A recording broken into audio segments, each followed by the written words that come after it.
السلام علیکم۔ کیا حال ہے سبھی سننے والوں کا؟ امید کرتے ہیں کہ آپ سب خیریت سے ہوں گے۔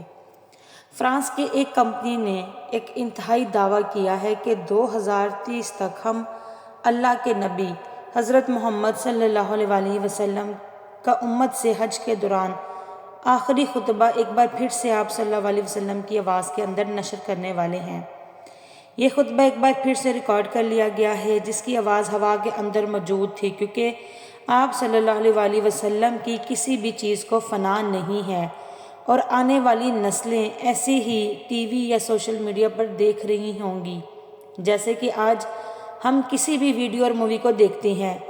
یہ الفاظ میرے نہیں ہیں بلکہ پاکستانی چینل پر ایک اسلامی پروگرام نشر کرنے والے جسٹس ریٹائرڈ نصیر احمد غازی صاحب کے ہیں، جو ہر وقت کے گزر جانے والے بزرگ کے کرامات اور من گھڑت قسم کے قصے کہانیاں سناتے رہتے ہیں۔ ان کا یہ شوشہ چھوڑنے کے بعد یہ خبر پورے سوشل میڈیا پر ہر جگہ پھیل چکی ہے۔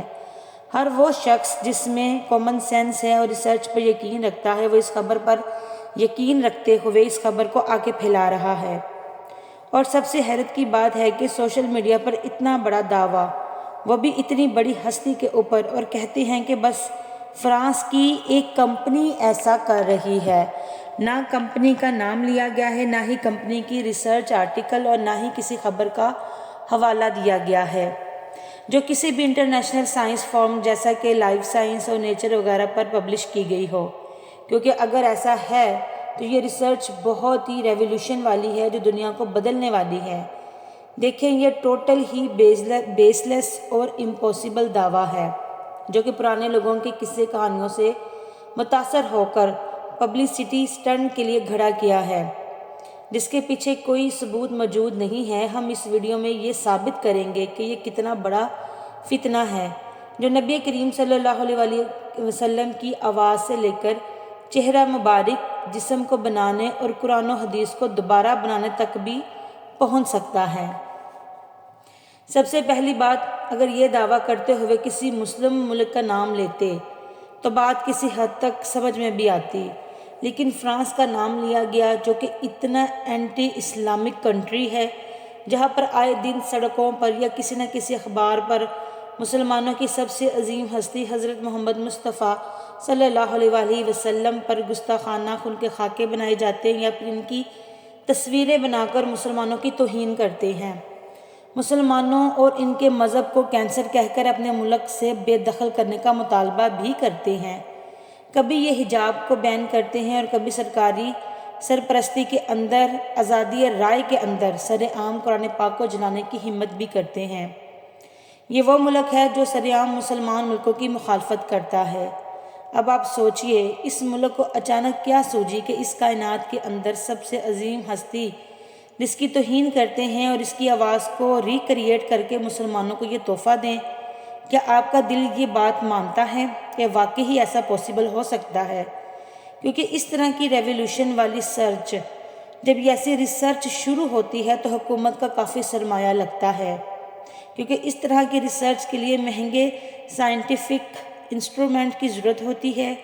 اس کے ساتھ ساتھ مین پاور یا برین پاور یا دنیا کے ذہین ترین لوگوں کی ضرورت ہوتی ہے، جو صرف اور صرف پیسے سے ہی ممکن ہے۔ جب کوئی گورنمنٹ اس طرح کی فنڈنگ کرتی ہے تو سب سے پہلے اپنے معاشرے کے لیے، اپنے ملک کے لیے اس کا فائدہ دیکھتی ہے۔ یہ سب کچھ انٹرنیشنل میڈیا پر سرچ ہوتا ہے، یعنی کہ انٹرنیشنل لیول پر سب ڈسکس کی جاتا ہے، اور اس طرح ہر جگہ پر ہائپ بن جاتی ہے۔ لوگ اس کے بارے میں ہر وقت باتیں کرتے ہیں اور اس کے بارے میں اپڈیٹ رہنا پسند کرتے ہیں کہ فلاں ریسرچ پر اتنا پیسہ لگ رہا ہے تو اس کا آخر ہمیں پروفٹ کیا ہے۔ مگر اس طرح کی ریسرچ کی خبر نذیر صاحب کے علاوہ کسی کو بھی نہیں ہے، حتیٰ کہ فرانس کو بھی نہیں۔ یہی وہ لوگ ہیں جن کا سائنس اور ٹیکنالوجی سے دور دور تک کوئی واسطہ نہیں ہوتا، اور اس طرح کی باتیں کر کے دنیا کے اندر اسلام کا مذاق بنواتے ہیں۔ میں نے ہر طرح کی دنیا کی نیوز آؤٹلیٹ اور سوشل میڈیا کو چھان مارا، لیکن مجھے اس پر کچھ نہیں ملا، یعنی دنیا کے اندر ایسی کوئی ریسرچ نہیں ہو رہی۔ اگر کوئی ملک ایسا کر رہا ہوتا تو بہت پراؤڈلی اناؤنس کرتا، یعنی کل ملا کر یہ سیدھا سادہ جھوٹ ہے۔ فرانس کی اکنامیکل کنڈیشن اتنی خراب ہو چکی ہے کہ اس ملک میں کسی بھی وقت عوام اور حکومت آمنے سامنے آ سکتی ہیں، یعنی خانہ جنگی بھی ممکن ہے۔ اور اس صورتحال میں کون سا ایسا ملک ہے جو اتنی بڑی ریسرچ کرے گا اور اس ریسرچ پر اتنا زیادہ پیسہ خرچ کرے گا، بلکہ اپنی سیفٹی کو چھوڑ کر؟ ایسی ملکوں کو سب سے پہلے کنسرن ہوتا ہے اپنی اکانومی کو ٹھیک کرنا۔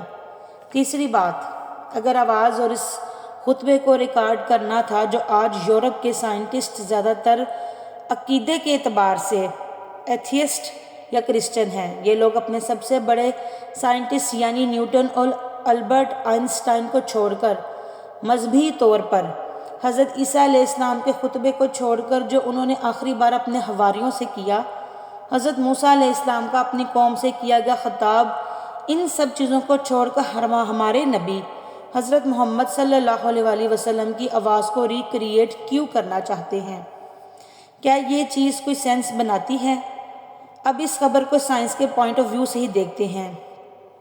کیا ماضی کی ہزاروں سال پرانی آوازوں کو فلٹر کر کے دوبارہ سنا جا سکتا ہے، جو کہ ہوا کے اندر فنگر پرنٹ کے طور پر زندہ رہتی ہیں؟ اگر ہاں، کیسے اور کس حد تک کر؟ اور اگر نہ تو کیوں؟ دیکھیں، سائنس کے اندر ایک ٹرم استعمال ہوتی ہے جسے کہتے ہیں سونیکیشن۔ سونیکیشن یہ کہتی ہے کہ جب بھی ہم انسان یا کوئی جاندار جب بھی بولتا ہے تو اس کے بولنے سے آس پاس کی چیزوں پر اثر ہوتا ہے اور ہمارے آواز کے پرنٹ آس پاس کی چیزوں یا پھر ہوا میں رہ جاتے ہیں۔ یہ انتہائی کمزور فریکوینسی کے طور پہ ہوتے ہیں۔ اگر انسان کسی طرح انہیں ری جنریٹ کر لے تو ہم ان آوازوں کو سن سکتے ہیں۔ یاد رہے، یہ صرف ایک تھیوری ہے جسے ثابت نہیں کیا گیا۔ زیادہ تر سائنسدان اسے مانتے ہی نہیں، لیکن کچھ سائنسدانوں کا ایسا ماننا ہے کہ مستقبل میں ایسا ہو سکتا ہے۔ اگر سونیکیشن کی تھیوری ٹھیک ہے تو ایسا کیسے ممکن ہے کہ ان اربوں کھربوں آوازوں میں سے ایک خاص آواز کو پہچانا جائے اور فلٹر کر کے نکالا جائے؟ اور اس آواز کو پہچانے گا کون؟ کیونکہ اب اس وقت آپ صلی اللہ علیہ وآلہ وسلم کی آواز کو پہچاننے والی کوئی بھی ہستی اس دنیا میں زندہ نہیں ہے۔ اور اگر ہم مان بھی لیں تو کون یہ بات کنفرم کرے گا؟ یہ وہی خطبہ ہے جو دیا گیا، اس میں اپنی مرضی سے کچھ بھی ایڈ نہیں کیا گیا۔ لیکن سائنسی حوالے سے یہ بات بھی ثابت ہے کہ اگر منہ سے نکلنے والی آواز ریکارڈ کر لی جائے تو وہ رہ جاتی ہے، ورنہ وہ ضائع ہو جاتی ہے۔ ہاں، لیکن ایک ایسی صورت اب بھی ہے جس سے آواز کو دوبارہ ری جنریٹ کیا جا سکتا ہے، بالکل ہو بہو ایسی آواز جو وہ اپنی زندگی کے اندر نکالا کرتا تھا۔ اسی ٹیکنیک سے فرعون مصر اور دوسری ممیز اور ایسے جانور جو اس وقت دنیا میں ناپید ہو چکے ہیں، ان کی آوازوں کو دوبارہ سے آرٹیفیشل انٹیلیجنس سے دوبارہ ری جنریٹ کیا گیا، بلکہ ان کے پورے جسم کو دوبارہ سے بنا دیا گیا کہ یہ اصل میں دکھتے کیسے تھے۔